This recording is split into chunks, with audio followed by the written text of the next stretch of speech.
Hello बच्चा लोग, कैसे हो सब। आई होप आप सब बहुत बढ़िया होंगे।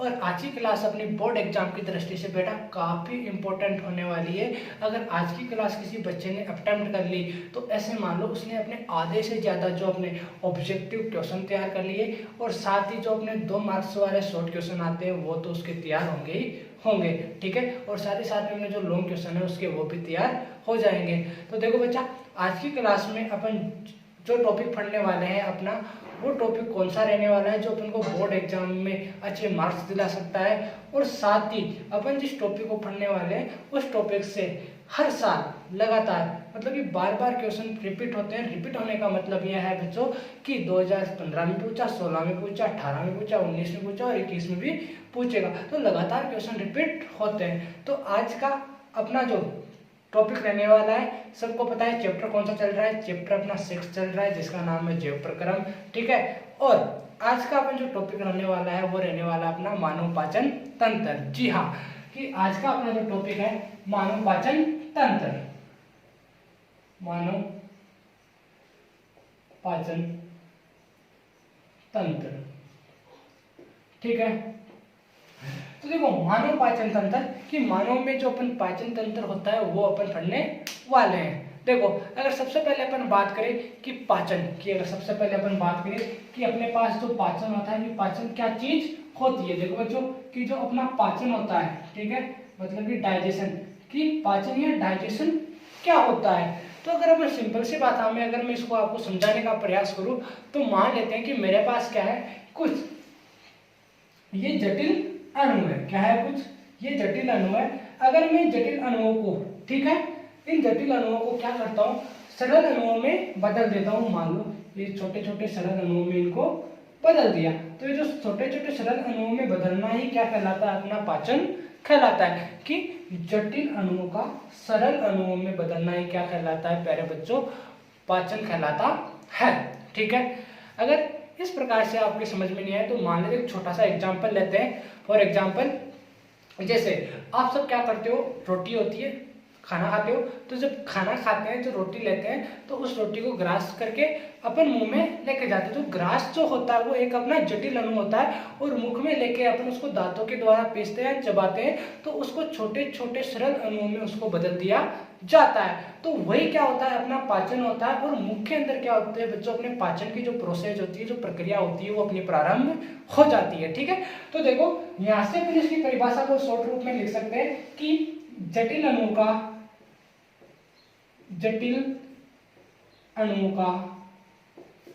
अणुओं का सरल अणुओं में बदलना ही पाचन कहलाता है। कि जटिल अणुओं का सरल अणुओं में बदलना ही क्या कहलाता है, अपना पाचन कहलाता है, ठीक है।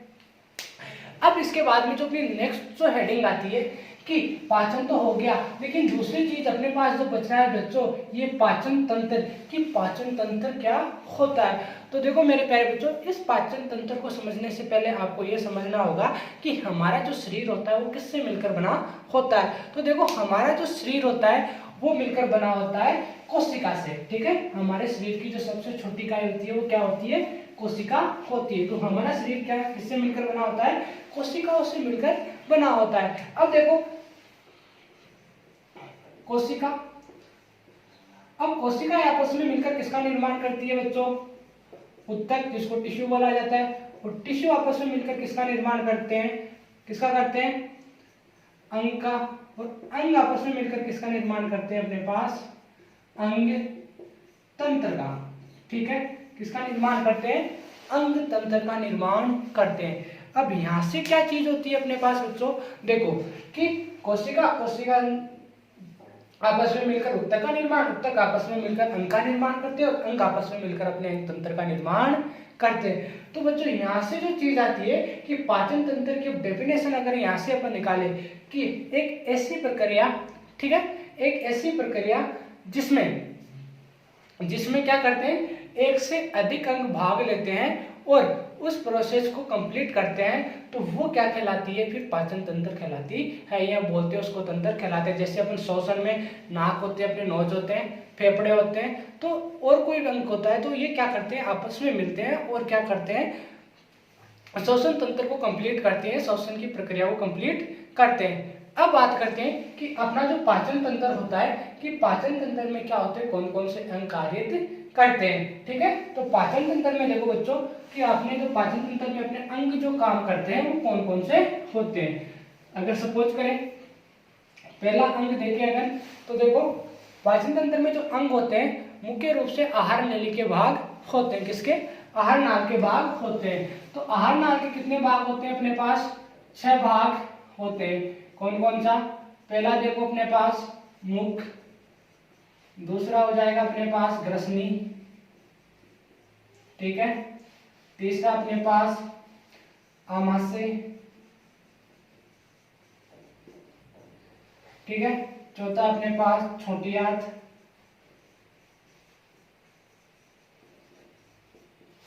पांचवा अपने पास बड़ी आंत, ठीक है, और छठा अपने पास हो जाएगा गुदानाल या मलाशय। ठीक है, इस प्रकार से अपने ये 6 भाग होते हैं किसके? आहार नली के। और ये 6 भाग आपस में मिलकर क्या करते हैं? अपनी पाचन की प्रक्रिया को कंप्लीट करते हैं तथा 6 के 6 अंग मिलकर एक तंत्र का निर्माण करते हैं जिसको पाचन तंत्र बोला जाता है। ठीक है, अब यहाँ से अगर अपन पहले शुरुआत करते हैं कि मुख से, अगर पहले अंग को डिटेल से पढ़े कि मुख, देखो अगर अपन इस मुख को काम में लेते हैं, देखो जो अपना मुख होता है, मुख के अपन सभी जानते हो मुख क्या होता है? जहां से अपनी पाचन की प्रक्रिया प्रारंभ होती है। अब ये जो मुख होता है बच्चों, ये 3 भागों में डिवाइड होता है। पहला सब जानते हो दांत, ठीक है, दूसरा अपने पास आता है जीभ, जिसको जीवा भी बोला जाता है, और तीसरी होती है अपनी लार। ठीक है, ये मुख के अंदर 3 चीजें पाई जाती है, दांत हो गए, जीभ हो गए और अपनी लार हो गई।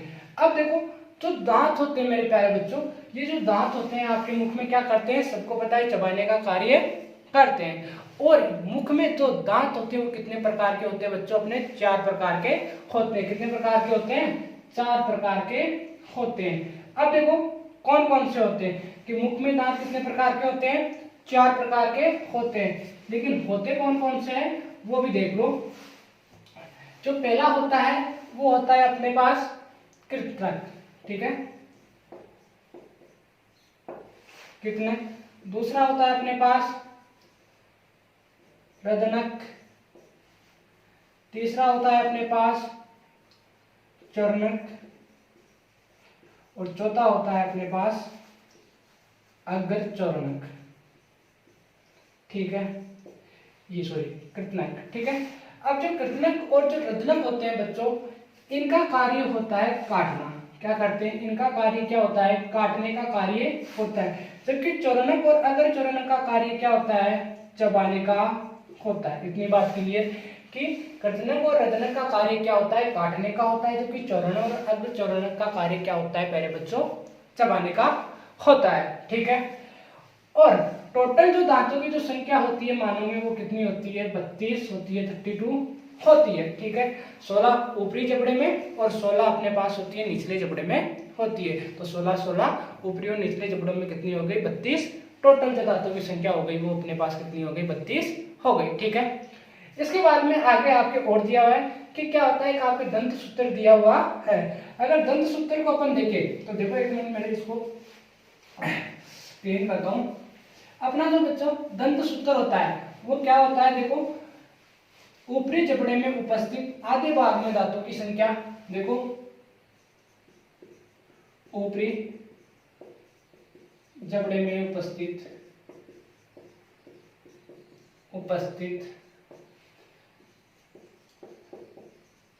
आधे भाग में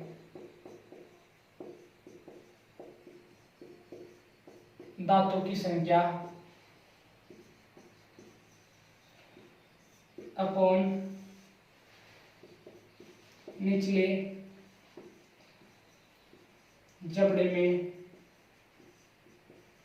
उपस्थित आधे भाग में दांतों की संख्या, ठीक है, और मल्टीप्लाई इसको कर देते हैं अपन 2 से, मल्टीप्लाई 2। तो बेटा ये हो गया अपना दंत सूत्र कि ऊपरी जबड़े में उपस्थित आधे भाग में दांतों की संख्या अपन निचले जबड़े में उपस्थित आधे भाग में दांतों की संख्या मल्टीप्लाई 2। तो इसी चीज को बोला जाता है अपने दंत सूत्र। देखो जो मुख जो होता है, एक बार अपन वापस रिपीट करते हैं। मुख में अपन ने 3 चीज देखी, पहला दांत, दूसरा जीभ, तीसरी लार। अब देखो दांत जो होते हैं, टोटल दांतों की संख्या होती है अपने 32, 16 ऊपरी जबड़े में, 16 निचली जबड़े में। फिर देखा कि दांत होते हैं कितने प्रकार के होते हैं, 4 प्रकार के होते हैं, कर्दनक, रदनक, चौरनक और अग्र चौरनक। कर्दनक और जो रदनक होते हैं बेटा वो काटने का कार्य करते हैं, जबकि चौरनक और अग्र चौरनक क्या करते हैं, इनको चबाने का कार्य करते हैं, ठीक है। इसके बाद में अगर आगे चलते हैं अपन कि आगे चले तो इनका दंत सूत्र देगा कि दंत सूत्र होता है ऊपरी जबड़े में उपस्थित आधे भाग में दांतों की संख्या अपॉन निचले जबड़े में उपस्थित आधे भाग में दांतों की संख्या मल्टीप्लाई 2, ठीक है। इसके बाद में यहाँ तक अपने मुख को देख लिया था। और अगर अपने दांतों का कार्य देखें तो वो क्या होता है, सिंपल सी बात है यार, चबाने का कार्य होता है। हर बच्चे को पता है कि दांत क्या करते हैं, भोजन को छोटे छोटे टुकड़ों में क्या करते हैं, इसको तोड़ते हैं, ठीक है। आगे चलते हैं, चबाते हैं। अब आगे इसके बाद में चलते हैं तो दूसरा भाग आता है मुख का, वो कौन सा आता है अपने पास, जीभ आती है, जिसको जीवा भी बोला जाता है। तो देखो जीभ या जीवा, ठीक है।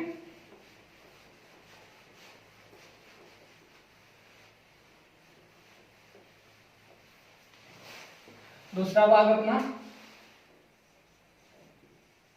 जीभ। देखो अब जीभ क्या होती है यार, सबको पता है जीभ क्या होती है, अपन को स्वाद पहचानने में मदद करती है कि अपन ने जो भोजन खाया वो कैसा है, किस प्रकार का उसका स्वाद है।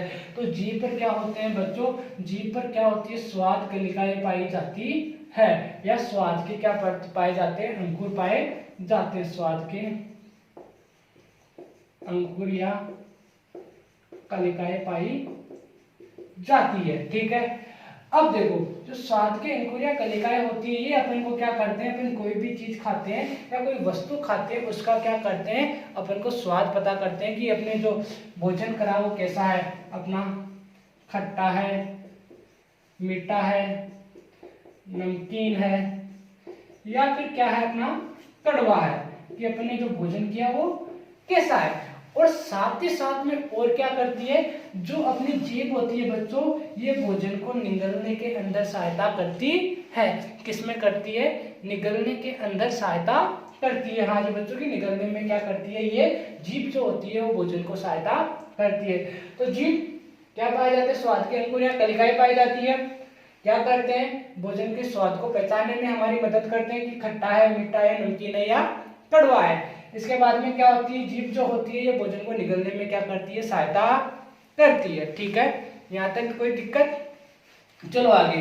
इसके बाद में आती है अपने पास अगला जो टॉपिक था कौन सा, लार, ठीक है। अब देखो अगली जो चीज आती है अपने पास वो आती है क्या बेटा, लार। अब देखो जो लार होती है,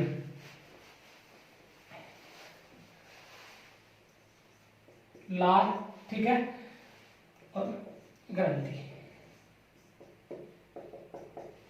जो लार ग्रंथि होती है अपने पास बच्चों, ये क्या करती है, एंजाइम का स्रावन करती है।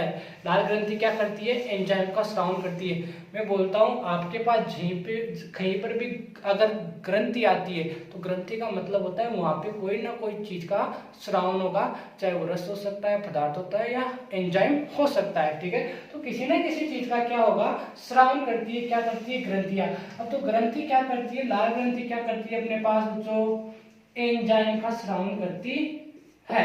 और एंजाइम क्या होते हैं बच्चों, उत्प्रेरक होते हैं। क्या होते हैं, उत्प्रेरक होते हैं। अब देखो जिस एंजाइम का स्रावन करती है वो होता है बेटा टाइलिन। कौन सा होता है, टाइलिन। ठीक है, 1 नंबर के लिए सबसे बेस्ट क्वेश्चन कि लाल ग्रंथि के द्वारा कौन से एंजाइम का स्रावन किया जाता है, तो लाल ग्रंथि के द्वारा टाइलिन एंजाइम का स्रावन किया जाता है। बोर्ड एग्जाम में बार बार पूछा जाता है, 1 नंबर के लिए मोस्ट इंपोर्टेंट क्वेश्चन है, लगा दो। ठीक है, अब देखो लाल ग्रंथि वापस रिपीट करते हैं, एंजाइम का स्रावन करती है। एंजाइम होते हैं उत्प्रेरक, उत्प्रेरक का मतलब कि क्रिया को ज्यादा या जो कम करने वाले पदार्थ होते हैं वो उत्प्रेरक हो गए। अब एंजाइम क्या करते हैं, जो सॉरी एंजाइम किसका, कौन से एंजाइम का स्रावन करती है, टाइलिन का।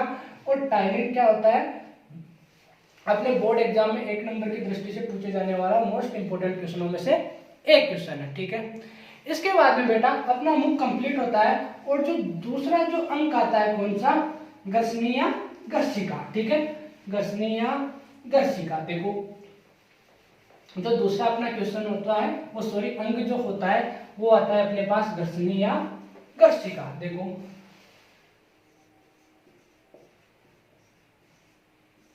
घर्षणीय गर्शिका, सबसे इजीली या सबसे आसान काम घर्षणीय गर्शिका का होता है। क्यों होता है, क्योंकि इसको क्या करना होता है, एक पाइपनुमा संरचना होती है जो क्या करती है, मुख से भोजन को कहाँ तक लेके जाती है, आमाशय तक लेके जाती है। बस क्या करती है, जो अपना भोजन होता है प्यारे बच्चों, इस भोजन को क्या करती है, मुख से कहाँ तक लेके जाती है, आमाशय तक लेके जाती है। कौन, अपनी घर्षणी।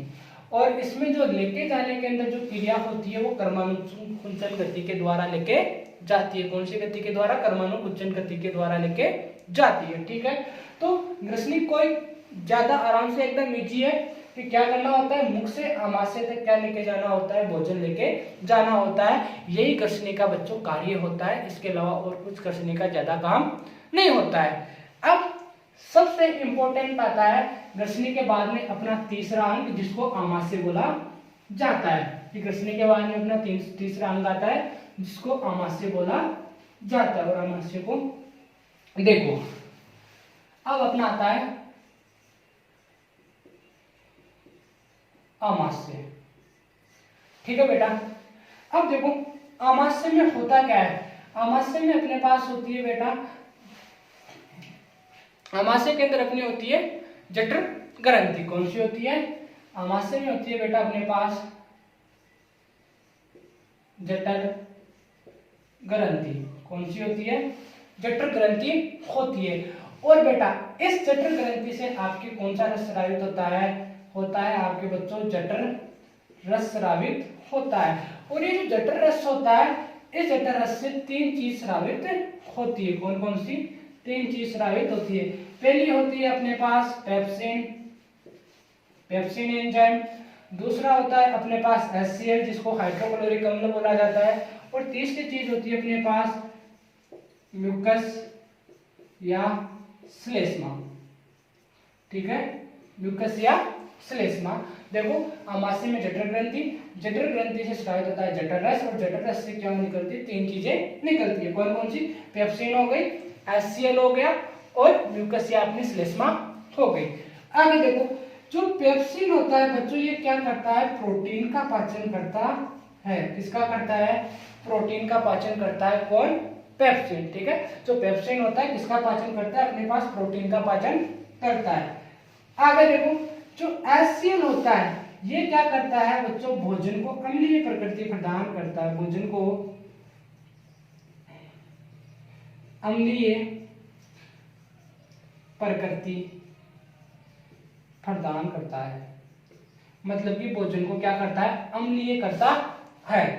अब यहां से क्या होता है, देखो बच्चों आपके दिमाग में भी क्वेश्चन होगा कि जो भोजन को क्या करता है, अम्लीय प्रकृति प्रदान करता है। और HCl, अब अपना जो स्टमक होता है, जो आमाशय होता है, वो कितना अंदर से लचीला होता है। ठीक है, तो जो HCl होता है वो क्या करता है कि आपके भी दिमाग में क्वेश्चन आता है कि अम्ल है एक प्रकार का, अगर अपन अम्ल को भारी वातावरण में ऐसे हाथ के छूते तो अपना हाथ जल जाता है, जला सकता है, एसिड है। तो ऐसे में क्या होता है कि अपना जो आमाशय होता है, क्या उसकी जो त्वचा होती है, ठीक है, जो अंतर भित्ति होती है, उसको भी क्या ये जला सकता है। देखो अगर आमाशय की कुछ स्ट्रक्चर की अपन बात करें तो कुछ इस प्रकार से होता है, ठीक है। तो यहाँ पर क्या होता है, ये आमाशय की जो आंतरिक जो भित्ति होती है, क्या ये इसको डैमेज कर सकता है, इसको नुकसान पहुंचा सकता है? हाँ, पहुंचा सकता है। लेकिन क्या होता है, यहाँ पर क्या होता है, जो म्यूकस या जो श्लेष्मा होती है, ये क्या करती है, अंदर आवरण बना के रखती है, जो इस क्या करती है, आमाशय की भित्ति को क्या करती है, इस HCl हाइड्रोक्लोरिक अम्ल से बच्चों बचाती है। तो यहाँ से क्या होता है कि म्यूकस और श्लेष्मा का क्या कार्य हो जाता है, इसका कार्य ये होता है कि ये आमाशय के अंदर भित्ति बना के रखती है, जो HCl से आमाशय की भित्ति को क्या करती है बच्चों, बचाती है, ठीक है। यहाँ से अब देखो एक बार वापस रिपीट करते हैं कि आमाशय में पाई जाती है जठर ग्रंथि, जठर ग्रंथि से जठर रस, जठर रस से तीन चीजें निकलती है, पेप्सिन, HCl और म्यूकस या श्लेष्मा।